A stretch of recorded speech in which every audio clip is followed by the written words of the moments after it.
ಬಂತು chat GPT browser. ಬೆಚ್ಚಬಿತ್ತು ದೈತ್ಯ Google. ಒಂದೇ ದಿನದಲ್ಲಿ 13 ಲಕ್ಷ ಕೋಟಿ ಕಿತ್ಕೊಂಡು ಹೋಯ್ತು. ಕ್ರೋಮ್ ಮುಗಿಸುತ್ತಾ ಅಟ್ಲಾಸ್. ನಮಸ್ಕಾರ ಸ್ನೇಹಿತರೆ. ಸರ್ಚ್ ಅಂದ್ರೆ ನಿಮಗೆ ಮೊದಲು ನೆನಪಾಗೋದು ಗೂಗಲ್. ಇನ್ಫ್ಯಾಕ್ಟ್ ಸರ್ಚ್ ಮಾಡೋದಕ್ಕೆ ಗೂಗಲ್ ಮಾಡು ಅಂತಲೇ ಹೇಳ್ತಿವೆ. ಆದ್ರೀಗ ಅಂತ ಗೂಗಲ್ನ ಸರ್ಚ್ ಸಾಮ್ರಾಜ್ಯಕ್ಕೆ ದೊಡ್ಡ ಚಂಡಮಾರುತ ಪಡಿಸಿದೆ. ಚಾಟ್ ಜಿಪಿಟಿಯಿಂದ ಎಐ ಕ್ರಾಂತಿಯನ್ನ ಸೃಷ್ಟಿ ಮಾಡಿದ open AI chat GPT atlas ಅನ್ನೋ ಹೊಸ ಬ್ರೌಸರ್ನ ರಿಲೀಸ್ ಮಾಡಿದೆ.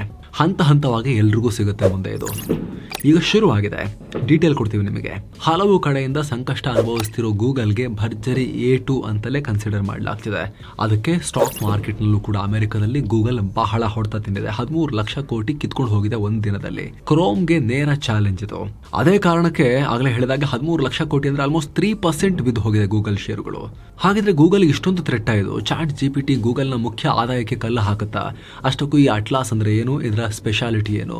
ನಾನ್ ಪ್ರಾಫಿಟ್ ಸಂಸ್ಥೆ ಅಂತ ಹೇಳ್ಕೊಂಡಿದ್ದ ಓಪನ್ ಎಐ ಟೆಕ್ ದೈತ್ಯನನ್ನೇ ಎದುರು ಹಾಕೊಳ್ತಾ ಇದೆಯಾ, ಕೆಡವೋಗಿ ಹೊರಟಿದೆಯಾ? ಎಲ್ಲವನ್ನ ಈ ವಿಡಿಯೋದಲ್ಲಿ ಎಕ್ಸ್ಪ್ಲೇನ್ ಮಾಡ್ತೀವಿ ಸ್ನೇಹಿತರೆ. ಕಡತನಕ ಮಿಸ್ ಮಾಡದೆ ನೋಡಿ. ಇದು ಕೂಡ ಸಬ್ಸ್ಕ್ರೈಬ್ ಮಾಡದೇ ಇರೋ ವೀಕ್ಷಕರಲ್ಲಿ ಚಿಕ್ಕ ರಿಕ್ವೆಸ್ಟ್ ಏನು ಅಂದ್ರೆ ವಿಡಿಯೋ ಕೆಳಗಿರೋ ಸಬ್ಸ್ಕ್ರೈಬ್ ಬಟನ್ ಮೇಲೆ ಕ್ಲಿಕ್ ಮಾಡಿ, ಹಾಗೆ ಪಕ್ಕದ ಬೆಲ್ ಐಕಾನ್ ಮೇಲೆ ಕ್ಲಿಕ್ ಮಾಡೋದನ್ನ ಯಾವುದೇ ಕಾರಣಕ್ಕೂ ಮರಿಬೇಡಿ ಅಂತ. ಬಂತು ಅಟ್ಲಾಸ್. ಸ್ನೇಹಿತರೆ, ಓಪನ್ ಎಐ ಅಕ್ಟೋಬರ್ 21 ಅಂದ್ರೆ ಮಂಗಳವಾರ ಈ ಚಾಟ್ ಜಿಪಿಟಿ ಅಟ್ಲಾಸ್ ಅನ್ನ ಲಾಂಚ್ ಮಾಡಿದೆ. Company CEO Sam Altman 6 second video ಒಂದನ್ನು ತಮ್ಮ ಎಕ್ಸ್ ಅಕೌಂಟ್ ನಲ್ಲಿ ಶೇರ್ ಮಾಡಿ ಅಟ್ಲಾಸ್ ಮಾಹಿತಿಯನ್ನ ಹಂಚಿಕೊಂಡಿದ್ದಾರೆ. ಸಾಮಾನ್ಯವಾಗಿ ಓಪನ್ ಎಐ ತನ್ನ ಪ್ರಾಡಕ್ಟ್ಸ್ಗೆ ಡಾಲೆ, ಸೋರಾ ಅಂತ ಏನೇನೋ ಚಿತ್ರ ವಿಚಿತ್ರ ಹೆಸರಿಡ್ತಾ ಇತ್ತು. ಆದ್ರೆ ಗೂಗಲ್ ಜೆಮಿನೈ ಪಾಪ್ಯುಲಾರಿಟಿಯಿಂದ ಬ್ರ್ಯಾಂಡಿಂಗ್ ಎಷ್ಟು ಇಂಪಾರ್ಟೆಂಟ್ ಅನ್ನೋದು ಎಐ ದೈತ್ಯನಿಗೂ ಅರಿವಾಗಿದೆ. ಹೀಗಾಗಿ ಈ ಬ್ರೌಸರ್ಗೆ ಚಾಟ್ ಜಿಪಿಟಿ ಅಟ್ಲಾಸ್ ಅಂತ ತನ್ನ ಪಾಪ್ಯುಲರ್ ಪ್ರಾಡಕ್ಟ್ ಚಾಟ್ ಜಿಪಿಟಿ ಹೆಸರನ್ನ ಯೂಸ್ ಮಾಡ್ಕೊಂಡಿದ್ದಾರೆ. ಅಟ್ಲಾಸ್ ಅಂದ್ರೆ ನಿಮಗೆ ಗೊತ್ತಿರೋ ಹಾಗೆ ಸ್ಕೂಲಲ್ಲೆಲ್ಲ ಅಟ್ಲಾಸ್ ಅಲ್ಲಿ ಎಲ್ಲ ಇರುತ್ತೆ, ಎಲ್ಲ ಕಡೆ ಜಾಗದೆಲ್ಲ ಇರುತ್ತೆ ಅಂತ ಹೇಳಿ. ಮ್ಯಾಪ್ ಪುಸ್ತಕ, ಜಗತ್ತಿನ ಎಲ್ಲ ಮಾಹಿತಿಯ ನಕ್ಷೆ ಅಲ್ವಾ? ಸೊ ಅದೇ ಅರ್ಥದಲ್ಲಿ ಓಪನ್ ಎಐ ಈ ಹೆಸರಿಟ್ಟಿದೆ. ಇಡೀ ಜಗತ್ತಿನ ಎಲ್ಲ ಮಾಹಿತಿನೂ ಪಡ್ಕೋಬಹುದು ಇದರಲ್ಲಿ ಅಂತ. ಅಟ್ಲಾಸ್ ಆಪಲ್ ಲ್ಯಾಪ್ಟಾಪ್ ಮತ್ತು ಮ್ಯಾಕ್ ಕಂಪ್ಯೂಟರ್ಗಳಲ್ಲಿ ಆಲ್ರೆಡಿ ಲಭ್ಯ ಆಗಿ ಹೋಗಿದೆ. ಅಂದ್ರೆ ಮ್ಯಾಕ್ OS ನಲ್ಲಿ ಆಲ್ರೆಡಿ ಲಭ್ಯ ಆಗಿ ಹೋಗಿದೆ. ಹಾಗೆ ಶೀಘ್ರದಲ್ಲಿ ಆಂಡ್ರಾಯ್ಡ್, ಐಫೋನ್ ಅಲ್ಲಿ ಬಳಕೆಯಾಗೋ iOS ಮತ್ತು ವಿಂಡೋಸ್ ಅದಕ್ಕೂ ಕೂಡ ಬರೋದು ಅತಿ ಶೀಘ್ರದಲ್ಲಿ ಗ್ಯಾರಂಟಿ. ಏನಿದು ಅಟ್ಲಾಸ್, ಹೇಗಿರುತ್ತೆ ಸ್ನೇಹಿತರೆ? ಅಟ್ಲಾಸ್ ಒಂದು ಎಐ ಪವರ್ಡ್ ಬ್ರೌಸರ್. ಇದರ ಮೂಲಕ ನೀವು ವೆಬ್ಸೈಟ್, ಚಿತ್ರ, ವಿಡಿಯೋಗಳನ್ನು ಹುಡುಕೋದು ಮಾತ್ರ ಅಲ್ಲ, ನೇರವಾಗಿ ಚಾಟ್ ಜಿಪಿಟಿಯೊಂದಿಗೆ ಸಂಭಾಷಣೆ ನಡೆಸಬಹುದು. ಅಂದ್ರೆ ಬ್ರೌಸಿಂಗ್ ಮಾಡ್ತಿರುವಾಗ ಚಾಟ್ ಜಿಪಿಟಿಯೊಂದಿಗೆ ಮಾತಾಡಿಕೊಂಡು ಬ್ರೌಸ್ ಮಾಡಬಹುದು. ಅಟ್ಲಾಸ್ನಲ್ಲಿ ಚಾಟ್ ಜಿಪಿಟಿ ಪ್ಯಾನೆಲ್ ಸೈಡ್ ನಲ್ಲಿ ಇರುತ್ತೆ. ಟ್ಯಾಬ್ ಬದಲಾಯಿಸದೆ ಚಾಟ್ ಜಿಪಿಟಿ ಜೊತೆಗೆ ಮಾತನಾಡ್ತಾ ಹೋಗ್ಬೋದು. ಉದಾಹರಣೆಗೆ ನೀವು ಓದ್ತಿರೋ ವೆಬ್ ಪೇಜ್ನ ವಿಷಯ ಸ್ಪಷ್ಟವಾಗಿಲ್ಲ ಅಂದ್ರೆ ಸೈಡ್ ನಲ್ಲಿ ಚಾಟ್ ಜಿಪಿಟಿಗೆ ಕೇಳಿ ನೇರ ಅರ್ಥ ಪಡ್ಕೊಳ್ಬಹುದು. ಇದರಿಂದ ಟೈಮ್ ಉಳಿತಾಯ ಆಗುತ್ತೆ ಮತ್ತು ಬ್ರೌಸಿಂಗ್ ಫ್ಲೋ ಕಟ್ ಆಗಲ್ಲ. ಇನ್ನು ಇನ್ಬಿಲ್ಟ್ ಎಐ ಇಂಟಿಗ್ರೇಷನ್ ಅಟ್ಲಾಸ್ನ ಮುಖ್ಯ ಫೀಚರ್. ಯಾಕಂದ್ರೆ ಇದರ ಪ್ರತಿ ಹಂತದಲ್ಲೂ ಕೂಡ ಎಐನ ಇಂಟಿಗ್ರೇಟ್ ಮಾಡಲಾಗಿದೆ. ಬೇರೆ ಬ್ರೌಸರ್ನಲ್ಲಿ ಎಐ ಸಪರೇಟ್ ಎಕ್ಸ್ಟೆನ್ಷನ್ ರೀತಿ ಬಳಸಬೇಕು ಅಥವಾ ಅಸಿಸ್ಟೆಂಟ್ ರೀತಿ ಯೂಸ್ ಮಾಡಬೇಕು. ಆದರೆ ಅಟ್ಲಾಸ್ನಲ್ಲಿ ಇನ್ ಬಿಲ್ಟ್ ಆಗಿ ಎಐ ಪ್ರಾಸೆಸ್ ಆಗುತ್ತೆ. ಚಾಟ್ ಜಿಪಿಟಿ ನಿಮ್ಮೊಂದಿಗೆ ಕೆಲಸ ಮಾಡುತ್ತೆ. ಮೂರನೇದು ಏಜೆಂಟಿಕ್ ಮೋಡ್. ಇದೊಂದು ರೀತಿ ಇಂಟರ್ನೆಟ್ ನಲ್ಲಿ ಎಐ ನಿಮ್ಮ ಕೆಲಸವನ್ನ ನಿಮ್ಮ ಪರವಾಗಿ ಮಾಡೋ ಏಜೆಂಟ್ ರೀತಿ ಕೆಲಸ ಮಾಡೋ ಸಿಸ್ಟಮ್. ಎಕ್ಸಾಂಪಲ್ ಹೇಳಬೇಕು ಅಂದ್ರೆ ನೀವು ನಿಮ್ಮ ಒಂದು ಟ್ರಿಪ್ ನ ಪ್ಲಾನ್ ಮಾಡ್ತೀರಿ ಅಂತ ಇಟ್ಕೊಳ್ಳಿ. ಆಗ ಅಟ್ಲಾಸ್ ನಿಮ್ಮ ಪರವಾಗಿ ಫ್ಲೈಟ್ಸ್ ಚೆಕ್ ಮಾಡುತ್ತೆ, ಹೋಟೆಲ್ಸ್ ಬುಕಿಂಗ್ ಕೂಡ ಮಾಡುತ್ತೆ. ಹಾಗೆ ಚಾಟ್ ಜಿಪಿಟಿ ಅಟ್ಲಾಸ್ ನಲ್ಲಿ ಬ್ರೌಸರ್ ಮೆಮರಿ ಅನ್ನೋ ಒಂದು ಫೀಚರ್ ಇದೆ. ಇದರ ಸಹಾಯದಿಂದ ನೀವು ಈ ಹಿಂದೆ ವಿಸಿಟ್ ಮಾಡಿದ ವೆಬ್ಸೈಟ್, ಸರ್ಚ್ ಮಾಡಿದ ವೆಬ್ಸೈಟ್ ನ ಕಂಪ್ಲೀಟ್ ಆಗಿ ಅಟ್ಲಾಸ್ ನೆನಪಲ್ಲಿ ಇಟ್ಕೊಳ್ಳುತ್ತೆ. ಇದನ್ನು ನಿಮಗೆ ಬೇಕಾದಾಗ ನೀವು ಬಳಸ್ಕೊಳ್ಬಹುದು. ನೀವು ಒಂದು ವಿಚಾರದ ಮೇಲೆ ದೀರ್ಘಕಾಲ ರಿಸರ್ಚ್ ಮಾಡ್ತಾ ಇದ್ರೆ ಕಂಟಿನ್ಯೂಟಿ ಮೇಂಟೈನ್ ಮಾಡೋಕೆ ತುಂಬಾ ಯೂಸ್ಫುಲ್ ಆಗುತ್ತೆ. ಸ್ನೇಹಿತರೆ, ಇದೆಲ್ಲ ಫೀಚರ್ಸ್ ಕೇಳ್ತಿದ್ರೆ ಆಲ್ರೆಡಿ ಪರ್ಪ್ಲೆಕ್ಸಿಟಿಯ ಕಾಮೆಟ್ ಬ್ರೌಸರ್ನಲ್ಲಿ ಇದೆಲ್ಲ ಇದೆಯಲ್ಲ ಅಂತ ಅನಿಸ್ಬೋದು. ಆದರೆ ಸ್ನೇಹಿತರೆ, ಕಾಮೆಟ್ ಪರ್ಫೆಕ್ಟ್ ಇರಲಿಲ್ಲ. ಸೆಕ್ಯೂರಿಟಿ ಇಶ್ಯೂಸ್ ಇತ್ತು, ಲ್ಯಾಗ್ ಆಗ್ತಾ ಇತ್ತು, ಕಸ್ಟಮೈಸೇಷನ್ ಇರಲಿಲ್ಲ. ಹಾಗೆ ಪರ್ಪ್ಲೆಕ್ಸಿಟಿ ದೊಡ್ಡ ಕಂಪನಿ ಅಲ್ಲ, ದೊಡ್ಡ ಡೇಟಾಬೇಸ್ ಇಲ್ಲ. ಆದರೆ ಓಪನ್ ಎಐ ಹಾಗಲ್ಲ. ಮೈಕ್ರೋಸಾಫ್ಟ್ ನಾನಿಲ್ಲ ಅಂತ ಹೇಳ್ತಾನೆ ಹಿಂದೆ ಹಿಂಗೆ ಎತ್ತೆತ್ತಿ ತಳ್ತಾ ಇರೋ ಕಂಪನಿ ಇದು. ಸದ್ಯ ಆರ್ಟಿಫಿಷಿಯಲ್ ಇಂಟೆಲಿಜೆನ್ಸ್ನ ವರ್ಲ್ಡ್ ನಲ್ಲಿ ಜಗತ್ತಲ್ಲೇ ಕಿಂಗ್. ಚಾಟ್ ಜಿಪಿಟಿ ಇದೆ. ಅವರ ಹತ್ರ ಪವರ್ಫುಲ್ ಎಐ ಎಕೋಸಿಸ್ಟಮ್ ನ ಬಿಲ್ಡ್ ಮಾಡ್ಕೊಂಡಿದ್ದಾರೆ. ಕಳೆದ 3 ವರ್ಷದಲ್ಲಿ ಇಡೀ ಜಗತ್ತಿನ ಡೇಟಾಬೇಸ್ ಕೈಗೆ ತಗೊಂಡಿದ್ದಾರೆ. ಹೀಗಾಗಿ ಇವರು ಡೆಫಿನೆಟ್ಲಿ ಪರ್ಪ್ಲೆಕ್ಸಿಟಿಗಿಂತ ಪರ್ಫೆಕ್ಟ್ ಆದ ಎಐ ಬ್ರೌಸರ್ ಕೊಡೋ ಸಾಧ್ಯತೆ ಇದೆ. ಏನು ಸ್ನೇಹಿತರೆ, ವರದಿಯಲ್ಲಿ ಮುಂದುವರಿಯುವ ಮುನ್ನ ಸೆವೆನ್ ಸೈನ್ಸ್ ಟೂರಿಸಂ ಕಂಪನಿ ಗುಜರಾತ್ಗೆ ಟ್ರಿಪ್ ಆಯೋಜನೆ ಮಾಡಿದೆ. ಆಫರ್ ಪ್ರೈಸ್ 45,700 ರೂಪಾಯಿ ಮಾತ್ರ. ಅಹಮದಾಬಾದ್, ದ್ವಾರಕಾ, ಬೆಟ್ ದ್ವಾರಕಾ, ನಾಗೇಶ್ವರ, ಸೋಮನಾಥ ಜ್ಯೋತಿರ್ಲಿಂಗ, ನಿಷ್ಕಳಂಕ ಮಹಾದೇವ, ಗಿರ್ ನ್ಯಾಷನಲ್ ಪಾರ್ಕ್, ವಡೋದರ, ಸಹೋದರ. ವಿಶ್ವದ ಅತಿ ಎತ್ತರದ ಸ್ಟ್ಯಾಚ್ಯೂ ಸರ್ದಾರ್ ವಲ್ಲಭಾಯ್ ಪಟೇಲ್ ಅವರ ಮೂರ್ತಿ, ಸ್ಟ್ಯಾಚ್ಯೂ ಆಫ್ ಯೂನಿಟಿ, ಇದೆಲ್ಲ ಸೇರಿ 6 ನೈಟ್ 7 ಡೇಸ್ ಟ್ರಿಪ್ ಇದು. ಈ ಪ್ಯಾಕೇಜ್ ಅಲ್ಲಿ ಫ್ಲೈಟ್ ಟಿಕೆಟ್ಸ್, 3 ಸ್ಟಾರ್ ಹೋಟೆಲ್ ನಲ್ಲಿ ಸ್ಟೇ, ಆಲ್ ಮೀಲ್ಸ್, ದೇವರ ದರ್ಶನ, ಎಸಿ ಟ್ರಾನ್ಸ್ಪೋರ್ಟ್ ವ್ಯವಸ್ಥೆ, ಬೋಟಿಂಗ್ ಮತ್ತು auto charges, 24/7 tour manager assistance ಹಾಗೂ ಹಿರಿಯ ನಾಗರಿಕರಿಗೆ ವಿಶೇಷ ಕೇರ್ ಕೂಡ ಇರುತ್ತೆ. ಹೊರಡೋ ದಿನ 25 ನವೆಂಬರ್ 2025. ಕೆಲವೇ ಸೀಟುಗಳು ಲಭ್ಯ. ಆಸಕ್ತರು ಈ ನಂಬರ್ಗೆ ಕಾಲ್ ಮಾಡಿ ನಿಮ್ಮ ಸೀಟನ್ನ ಕೂಡ ಬುಕ್ ಮಾಡಿ. ಬನ್ನಿ ಈಗ ವರದಿಯಲ್ಲಿ ಮುಂದುವರಿಯೋಣ. ಗೂಗಲ್ ಭಾರಿ ಪೆಟ್ಟು ತಿನ್ನೋ ಆತಂಕದಲ್ಲಿದೆ. $150 ಬಿಲಿಯನ್ ಲಾಸ್ ಆಗೋ ಅಂದಾಜಿದೆ.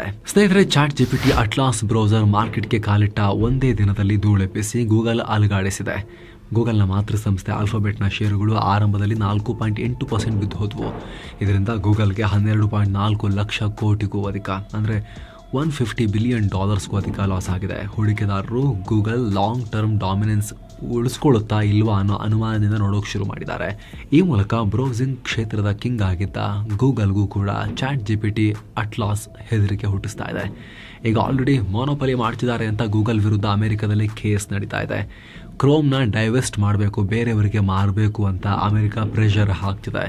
ಗೂಗಲ್ ತನ್ನ ಪ್ರತಿಸ್ಪರ್ಧಿಗಳನ್ನು ಬೆಳೆಯೋಕೆ ಬಿಡ್ತಿಲ್ಲ ಅಂತ ಹಲವು ರಾಷ್ಟ್ರಗಳು ಬಿಲಿಯನ್ ಗಟ್ಟಲೆ ದಂಡ ಹಾಕಿವೆ. ಇತ್ತೀಚೆಗೆ ಅಂದರೆ ಸೆಪ್ಟೆಂಬರ್ನಲ್ಲಿ ಯುರೋಪಿಯನ್ ಯೂನಿಯನ್ ಗೂಗಲ್ಗೆ $3.5 ಬಿಲಿಯನ್ ದಂಡ ಹಾಕಿತ್ತು. ಇದೇ ಗ್ಯಾಪ್ನಲ್ಲಿ ಓಪನ್ ಎಐ ಬ್ರೌಸಿಂಗ್ ಮಾರ್ಕೆಟ್ಗೆ ನುಗ್ಗಿದೆ. ಅಟ್ಲಾಸ್ ಇರೋ ಸಮಸ್ಯೆಗಳೇನು? ಸ್ನೇಹಿತರೆ, chat GPT atlas browser company ಹೇಳಿರುವಂತೆ ಅಡ್ವಾನ್ಸ್ಡ್ ಆಗಿದೆ. ಆರಂಭದಲ್ಲೇ ಸಖತ್ತಾಗಿ ಸದ್ದು ಮಾಡ್ತಾ ಇದೆ. ಆದರೆ ಗೂಗಲ್ ಮುಂದೆ ಗಟ್ಟಿಯಾಗಿ ನಿಲ್ಲೋದಕ್ಕೆ ಚಾಲೆಂಜಸ್ ಇದ್ದೇ ಇದೆ. ಮೊದಲನೇದಾಗಿ ಗೂಗಲ್ನ ಡಾಮಿನೆನ್ಸ್. ಗೂಗಲ್ ಆಲ್ರೆಡಿ ಒಂದು ಸ್ಥಾಪಿತ ಎಕೋಸಿಸ್ಟಮ್ನ ಹೊಂದಿದೆ. ವಿಶ್ವದಲ್ಲಿ ಸುಮಾರು 345 ಕೋಟಿ ಜನ ಕ್ರೋಮ್ ಯೂಸ್ ಮಾಡ್ತಿದ್ದಾರೆ. ಹಾಗಂತ ಚಾಟ್ ಜಿಪಿಟಿ ಯೂಸರ್ ಸಂಖ್ಯೆ ಚಿಕ್ಕದೇನೂ ಇಲ್ಲ. ಸುಮಾರು 85 ಕೋಟಿ ಜನ ಚಾಟ್ ಜಿಪಿಟಿ ಬಳಸ್ತಾ ಇದ್ದಾರೆ. ಆದರೆ ಇವರಲ್ಲಿ ದೊಡ್ಡ ಪ್ರಮಾಣದ ಜನ ಬ್ರೌಸಿಂಗ್ ಅಂತ ಬಂದರೆ ಡಿಪೆಂಡ್ ಆಗಿರೋದು ಗೂಗಲ್ ಮೇಲೇನೆ. ಸುಮಾರು 70% ಜನ ಇಂಟರ್ನೆಟ್ನಲ್ಲಿ ಏನನ್ನಾದರೂ ಹುಡುಕೋಕೆ ಕ್ರೋಮನ್ನೇ ಅವಲಂಬಿಸಿದ್ದಾರೆ. ಇವರನ್ನು ಗೂಗಲ್ನಿಂದ ಅಟ್ಲಾಸ್ಗೆ ಸ್ವಿಚ್ ಮಾಡಿಸೋದು ಅಷ್ಟು ಈಸಿ ಇಲ್ಲ, ಸುಲಭ ಅಲ್ಲ. ಯಾಕಂದರೆ ಗೂಗಲ್ ಕೂಡ ಫಾಸ್ಟಾಗಿ ಅಪ್ಡೇಟ್ ಆಗ್ತಾ ಇದೆ. ಎರಡನೇದು ಇಂಡೆಕ್ಸಿಂಗ್. ಗೂಗಲ್ ರಿಯಲ್ ಟೈಮ್ನಲ್ಲಿ ಕೋಟ್ಯಂತರ ಪೇಜ್ಗಳನ್ನು ಸೇರಿಸುತ್ತೆ ಮತ್ತು ಅಪ್ಡೇಟ್ ಮಾಡುತ್ತೆ. ಚಾಟ್ ಜಿಪಿಟಿಗೆ ಇದನ್ನು ಮಾಡೋಕ್ಕೆ ದೊಡ್ಡ ಪ್ರಮಾಣದಲ್ಲಿ ಇನ್ಫ್ರಾಸ್ಟ್ರಕ್ಚರ್ ಬೇಕು, ಜೊತೆಗೆ ಟೈಮ್ ಬೇಕು. ಮೂರನೇದಾಗಿ ಆದಾಯದ ಮೂಲ. ಗೂಗಲ್ಗೆ ಸಸ್ಟೇನ್ ಆಗೋದಕ್ಕೆ ದೊಡ್ಡ ಪ್ರಮಾಣದ ಆದಾಯ ಆಲ್ರೆಡಿ ಹರಿದು ಬರ್ತಾ ಇದೆ. ಆದರೆ ಸದ್ಯಕ್ಕೆ ಚಾಟ್ ಜಿಪಿಟಿ ಬಳಿ ಅಂತ ದೊಡ್ಡ ರೆವಿನ್ಯೂ ಮಾಡೆಲ್ ಇಲ್ಲ. ನಾಲ್ಕನೇದಾಗಿ ಇಂಟಿಗ್ರೇಟೆಡ್ ಎಕೋಸಿಸ್ಟಮ್. ಗೂಗಲ್ ಜಸ್ಟ್ ಒಂದು ಸರ್ಚ್ ಇಂಜಿನ್ ಮಾತ್ರ ಅಲ್ಲ, ಅದರಲ್ಲಿ Gmail, maps, docs, YouTube, ads ಎಲ್ಲ ಇಂಟಿಗ್ರೇಟ್ ಆಗಿದೆ. ಇನ್ನು 10 ಫೀಚರ್ಸ್ ಇದೆ. ಶೀಟ್ಸ್ ಬೇಕಾ, ಫ್ರೀ ಆಗಿ ವರ್ಕ್ ಆಗುತ್ತೆ. ಕೀಪ್ ನೋಟ್ಸ್ ಬೇಕಾ, ಫ್ರೀ ಆಗಿ ವರ್ಕ್ ಆಗುತ್ತೆ. ವರ್ಡ್ ಡಾಕ್ಸ್ ಬೇಕಾ, ಫ್ರೀ ಆಗಿ ವರ್ಕ್ ಆಗುತ್ತೆ. ಡ್ರೈವ್ ಕೂಡ ಒಂದು 15 GB ತನಕ ಫ್ರೀ ಆಗಿ ಕೊಡ್ತಾರೆ. ಕ್ಲೌಡ್ ಸ್ಟೋರೇಜ್ ನಿಮಗೆ. ಕ್ಯಾಲೆಂಡರ್ ಬೇಕಾ, ಅದು ಕೂಡ ಮೇಲ್ ಒಟ್ಟಿಗೆ ವರ್ಕ್ ಆಗುತ್ತೆ, ಡ್ರೈವ್ ಒಟ್ಟಿಗೆ ವರ್ಕ್ ಆಗುತ್ತೆ. ರಿಮೈಂಡರ್ ಆ್ಯಪ್, ಗೂಗಲ್ ಟಾಸ್ಕ್ಸ್ ಅದ್ರ ಜೊತೆಗೂ ವರ್ಕ್ ಆಗುತ್ತೆ. ಎಲ್ಲ ಇಂಟಿಗ್ರೇಟೆಡ್. ಹಾಗೆ AI ಅಸಿಸ್ಟೆಂಟ್, ಓಕೆ ಗೂಗಲ್ ಅಂತ ಹೇಳಿದ ತಕ್ಷಣ ವರ್ಕ್ ಮಾಡುವಂಥ ಸಿಸ್ಟಮ್, ಅದು ಕೂಡ ಅಲ್ಲಿ ಹೇಳಿದ ತಕ್ಷಣ ನಿಮಗೆ ಅದು ರಿಮೈಂಡರ್ ಸೆಟ್ ಮಾಡುತ್ತೆ, ಅದು ನಿಮಗೆ ಸ್ಕೆಡ್ಯೂಲ್ ಹಾಕುತ್ತೆ, ಅದು ಆಟೋಮೆಟಿಕಲಿ ಕ್ಯಾಲೆಂಡ್ರಲ್ಲೂ ಬರುತ್ತೆ, ಟಾಸ್ಕ್ ಆ್ಯಪಲ್ಲೂ ಬರುತ್ತೆ. ಟೋಟಲಿ ಅದೊಂಥರ ಅದು ಮಾಯಾಜಾಲ ಗೂಗಲ್. ಅದು ಅಟ್ಲಾಸ್ ಕೂಡ ಇಂಥ ಒಂದು ಎಕೋಸಿಸ್ಟಮ್ನ ಕ್ರಿಯೇಟ್ ಮಾಡಬೇಕಾಗತ್ತೆ. ಗೂಗಲನ್ನು ಚಾಲೆಂಜ್ ಮಾಡಬೇಕು ಅಂದರೆ, ಒಂದಿಷ್ಟಾದರೂ ಕೂಡ ಗೂಗಲ್ದು ಸಾಮ್ರಾಜ್ಯವನ್ನು ಕಿತ್ಕೋಬೇಕು ಅಂದರೆ. ಐದನೇದಾಗಿ ನಂಬಿಕೆ ಮತ್ತು ವಿಶ್ವಾಸಾರ್ಹತೆ. ಅಟ್ಲಾಸ್ ಬ್ರೌಸರ್ ಬೆಳಿಬೇಕು ಅಂದರೆ ಇದು ತುಂಬ ಮುಖ್ಯ. ಪಕ್ಷಪಾತ ಇಲ್ಲದ ನಿಖರವಾದ ರಿಸಲ್ಟ್ಸ್ನ ಕೊಡುತ್ತೆ ಅಂತ ಜನ ನಂಬಿಕೆ ಇಟ್ಟು ಬಳಸೋಕೆ ಶುರು ಮಾಡಬೇಕು. ಇವೆಲ್ಲ ಚಾಲೆಂಜಸ್ನ ಎದುರಿಸಿ ಸರ್ವೈವ್ ಆದರೆ ಗೂಗಲ್ಗೆ ಪರ್ಯಾಯವಾಗಿ ಒಂದು ಸ್ಟ್ರಾಂಗ್ ಪ್ಲೇಯರ್ ಆಗಿ ಮಾರ್ಕೆಟ್ನಲ್ಲಿ ಉಳಿಯೋಕೆ ಸಾಧ್ಯ ಆಗುತ್ತೆ. ಇಲ್ಲ ಅಂದರೆ ಇತರ ಬ್ರೌಸರ್ ರೀತಿ ಮೂಲೆಗೆ ಸೇರಬೇಕಾಗುತ್ತೆ. ಸೊ ಫ್ರೆಂಡ್ಸ್, ಇದಾಗಿತ್ತು ಹೊಸ Google challenger chat GPT atlas ಬಗ್ಗೆ ಮಾಹಿತಿ ಕೊಡುವಂಥ ಪ್ರಯತ್ನ. ಥ್ಯಾಂಕ್ ಯು ಸೋ ಮಚ್ ಸ್ನೇಹಿತರೆ. ಹಾಗೆ ಆಗಲೇ ಹೇಳಿದ ಪ್ರೀಮಿಯಂ ಮೆಂಬರ್ಶಿಪ್ನಲ್ಲಿ ಆಸಕ್ತಿ ಇರೋರು ಕನ್ಸಿಡರ್ ಮಾಡಬಹುದು. ಮತ್ತೆ ಭೇಟಿ ಆಗ್ತಿರೋಣ. ನಮಸ್ತೆ.